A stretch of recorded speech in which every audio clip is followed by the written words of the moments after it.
No comment simply வை channel உங்களை அன்போடு வரவேற்கிறது. இந்த வீடியோ நம்ம என்ன பார்க்க போறோம்னு பார்த்தீங்கன்னா, நம்ம ராயன் படத்தோட ரிலீஸ் டேட் அனௌன்ஸ்மெண்ட்டை வந்து இப்போ வந்து ஒரு படக்குழுல இருந்து போஸ்டர் மூலமாக அறிவிச்சிருக்காங்க. இந்த ரிலீஸ் டேட் அனௌன்ஸ்மெண்ட் என்ன மாதிரி இம்பாக்ட் கிரியேட் பண்ணியிருக்குன்னு சொல்லிட்டு இந்த வீடியோ நம்ம டீட்டெயிலாக டிஸ்கஸ் பண்ணுவோம். அதுக்கு முன்னாடி நீங்கள் இந்த சேனல் புதுசாக இருந்தால் இந்த சேனல் சப்ஸ்கிரைப் பண்ணி பெல் ஐக்கன் கிளிக் பண்ணி வச்சுக்கோங்க. வாங்க நம்ம வீடியோக்குள்ளே போகலாம். நம்ம ராயன் வந்து நம்ம தனுஷோட இயக்கத்தில் நம்ம தனுஷை லீடோட ப்ளே பண்ணுறாங்க. இந்த படத்துக்கு வந்து நம்ம ஏஆர் ரஹ்மான் அவர்கள் மியூசிக் பண்ணியிருக்காங்க.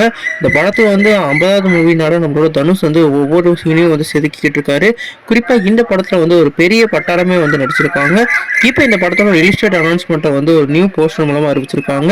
இந்த படம் வந்து அடுத்த மாதம் வந்து 26ஆம் தேதி வந்து ரிலீஸ் ஆக போகிறதா இவங்க வந்து மென்ஷன் பண்ணியிருக்காங்க. இது வந்து நம்ம தனுஷோட பர்த்டே ஸ்பெஷலாக வந்து ஒரு வேற லெவல் ட்ரீட்டாக இருக்க போது. குறிப்பாக இது வந்து அவரோட ஸ்பெஷலான 50வது மூவினால ஃபேன்ஸ் தரப்புல வந்து இந்த படத்துக்கு வந்து எதிர்பார்ப்பு இருக்குது. ஏற்கனவே இவர் வந்து பவர் பாண்டின்னு சொல்லிட்டு ஒரு படத்தை வந்து இயக்கியிருக்காரு. ஆனால் அது வந்து ஒரு ஃபீல் குட் மூவிக்கு என்னென்ன தேவையோ அந்த மாதிரி இருக்கும். இந்த படத்தில் வந்து ஆனால் ராவான சப்ஜெக்ட் நிறையா இருக்கிறது நம்ம போஸ்டர் மூலமாகவும் அதே மாதிரி ஒவ்வொரு கெட்டப் மூலமாகவும் நம்ம தெரிஞ்சுக்க முடியும். அதனால இந்த படத்துக்கு வந்து இப்போ ஃபேன்ஸ் தரப்பு வந்து எதிர்பார்ப்பு வேறு லெவலில் இன்க்ரீஸாக இருக்குது. இந்த படம் வந்து ஒரு பேன் இந்தியா அட்டென்ஷன் கிரியேட் பண்ணுறதுக்காக பேன் இந்தியா போஸ்டர்ஸ் வந்து ரிலீஸ் பண்ணியிருக்காங்க. நீங்கள் சொல்லுங்கள் ஃப்ரெண்ட்ஸ், நம்மளோட தனுஷ் அவர்களோட பர்த்டே ஸ்பெஷலாக இந்த படம் வரனாலையும் அதே ஒரு 50வது மூவினாலையும் இந்த படத்தோட எதிர்பார்ப்பு எவ்வளோ இருக்குன்னு கமெண்ட் பண்ணுங்கள். இந்த சேனல் புதுசாக இருந்தால் இந்த சேனலை சப்ஸ்கிரைப் பண்ணுங்கள். இந்த வீடியோ உங்களுக்கு பிடிச்சா லைக் பண்ணுங்கள்.